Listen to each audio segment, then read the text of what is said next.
जयपुर रियासत के राजा शंकर लाल की कोई औलाद नहीं थी और उसे इस बात का बहुत दुख था। उसकी शादी को 10 साल हो चुके थे मगर अभी तक उसका कोई बच्चा नहीं हुआ था। उसे अपनी रियासत का वारिस चाहिए था जो कि उसके मरने के बाद जयपुर रियासत को संभाल सके, मगर शादी को इतने साल होने के बाद भी उसकी कोई औलाद नहीं थी। अब तो जयपुर रियासत के बासी भी तरह तरह की बातें करने लगे थे। एक दिन राजा उन सब की बातों से तंग हुआ तो वो अपनी पत्नी लाजोंती से कहने लगा, मैंने लोगों की बातों को बहुत बर्दाश्त कर लिया। अब तक मैं चुप था मगर अब मैं लोगों की बातें सुन सुन कर थक चुका हूँ। अगर 1 साल के अंदर तुमसे मेरी औलाद नहीं हुई तो मैं तुम्हें छोड़कर किसी और से शादी कर लूंगा। इसलिए मैं तुम्हें बता रहा हूँ, मुझे जल्द अज जल्द रियासत का वारिस चाहिए। राजा की ये बात सुनकर रानी बहुत परेशान हो गई और वो औलाद पाने के लिए तरह तरह के इलाज करने लगी ताकि उसकी औलाद हो जाए, मगर उसे नाकामी हुई और वो बहुत परेशान रहने लगी। फिर एक दिन रानी के पास एक बूढ़ी औरत आई। उसने रानी से कहा, मेरे पास जादुई गोली है जिसे खाने के बाद तुम राजा का बेटा पैदा कर सकोगी।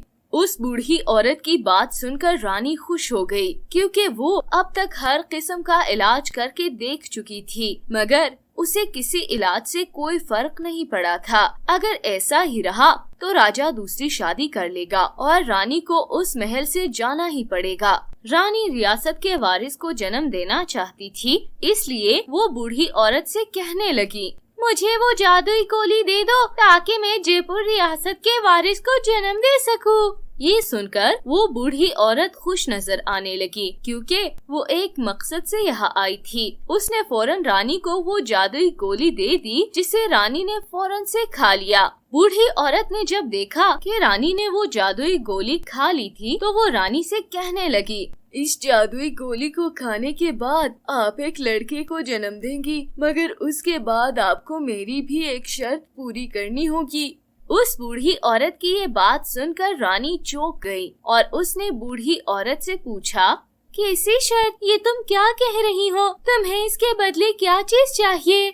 रानी को लगा था कि बूढ़ी औरत उस जादुई गोली के बदले बहुत सारा माल दौलत मांगेगी और वो उसे मुंह मांगा इनाम देगी क्योंकि उसके पास दौलत की कोई कमी नहीं थी। मगर उस बूढ़ी औरत ने एक अजीब बात कह दी जिसे सुनकर रानी हक्का बक्का रह गई। वो बूढ़ी औरत रानी से कहने लगी, इस जादुई गोली से जल्द आपका बेटा पैदा होगा, मगर मुझे इसके बदले कोई माल दौलत नहीं चाहिए बल्कि एक वादा चाहिए।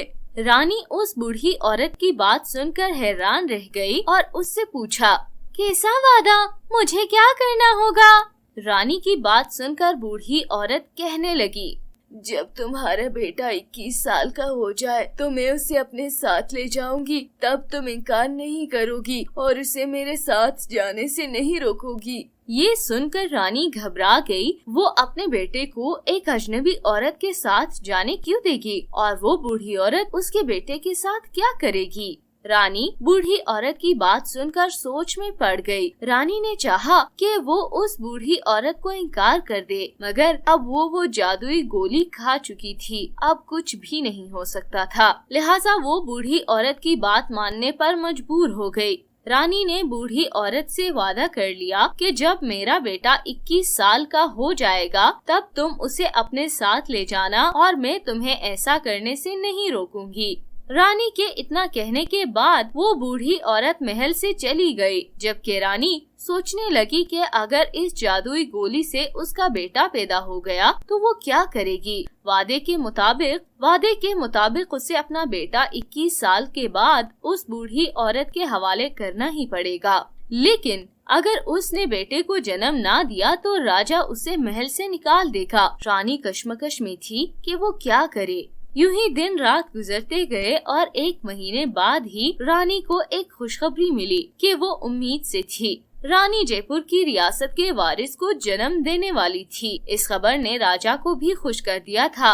जयपुर रियासत के वासियों ने ये खबर सुनी तो वो बहुत खुश हो गए। सब लोग राजा को मुबारकबाद देने लगे। राजा रानी से बहुत खुश था क्योंकि वो उसके वारिस को जन्म देने वाली थी। सब लोग रानी का ख्याल रखने लगे। ऐसे ही वक्त गुजरता गया।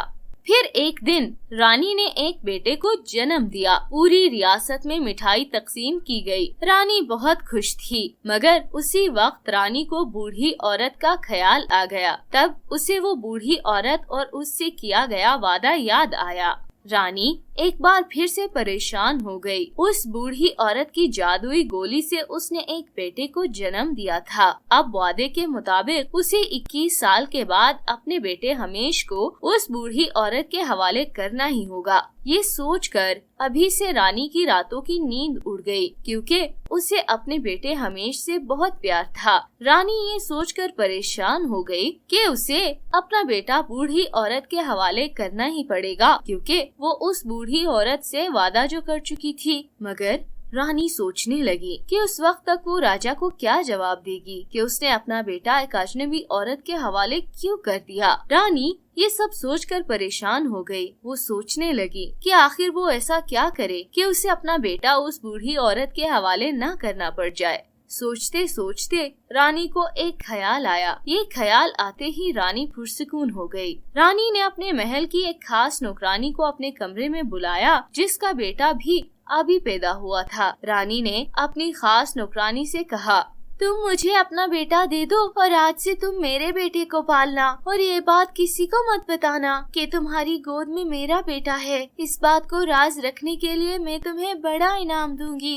ये सुनकर नौकरानी ने कहा, ठीक है रानी साहिबा। नौकरानी ने रानी का राज अपने दिल में रख लिया और यूँ रानी ने अपना बेटा नौकरानी के बेटे से बदल दिया। रानी ने बूढ़ी औरत को धोखा देने के लिए अपने बेटे को नौकरानी के हवाले कर दिया और नौकरानी का बेटा खुद पालने लगी ताकि किसी को शक न हो। यूँ कई साल गुजर गए और रानी का बेटा हमेश जवान हो गया। रानी का बेटा 21 साल का हो गया तो वो बूढ़ी औरत वापस आ गई और रानी से कहने लगी, तुमने जो वादा मुझसे किया था उसे पूरा करने का वक्त आ चुका है, इसलिए मैं तुम्हारे बेटे को अपने साथ ले जा रही हूँ। इतना कहने के बाद वो बूढ़ी औरत रानी के बेटे को अपने साथ लेकर चली गई। वो औरत रानी के बेटे को एक जंगल में ले आई जहाँ उसने एक पिंजरा रखा हुआ था। उसने रानी के बेटे को पिंजरे में कैद कर दिया और कहने लगी, मैं बूढ़ी होती जा रही हूँ। मुझे अपनी शक्तियों को ज्यादा करने के लिए राजा रानी के बेटे की बलि चढ़ानी पड़ेगी। ये कुर्बानी जिस देवता के पास जाएगी वो मुझे फिर से जवान कर देगा और इससे मेरी शक्तियों में भी इजाफा होगा।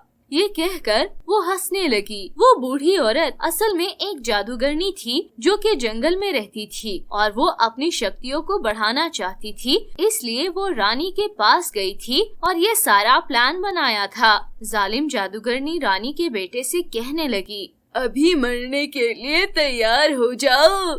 ये सुनकर रानी का बेटा डर गया और उसने जालिम जादूगरनी से बचने के लिए सच बोल दिया। वो उससे कहने लगा, मुझे छोड़ दो, मुझे मत मारो, क्योंकि मुझे मारने से तुम्हें अपनी शक्तियाँ नहीं मिलेंगी, क्योंकि मैं राजा रानी का नहीं बल्कि उनकी नौकरानी का बेटा हूँ। उन्होंने अपने बेटे हमेश को बचाने के लिए तुम्हें धोखा दे दिया और तुम मुझे यहाँ ले आई। ये सुनकर जालिम जादूगरनी को गुस्सा आ गया और वह कहने लगी, मैंने रानी से कहा था कि अपना वादा मत तोड़ना वरना बहुत बुरा होगा, मगर उसने अपना वादा तोड़ दिया और अब मैं उसके साथ बहुत बुरा करने वाली हूँ। ऐसा कहकर वो जादूगरनी वहाँ से गायब हो गई और राजा रानी के महल में आ गई जहाँ उनके बेटे की शादी हो रही थी। जादूगरनी को ये देखकर गुस्सा आ गया और वो रानी से कहने लगी, तुमने अपना वादा तोड़ा और मुझे धोखा दिया, इसलिए अब मैं तुम्हारे बेटे के साथ साथ बहू को भी ले जा रही हूँ। ये तुम्हारी सजा है।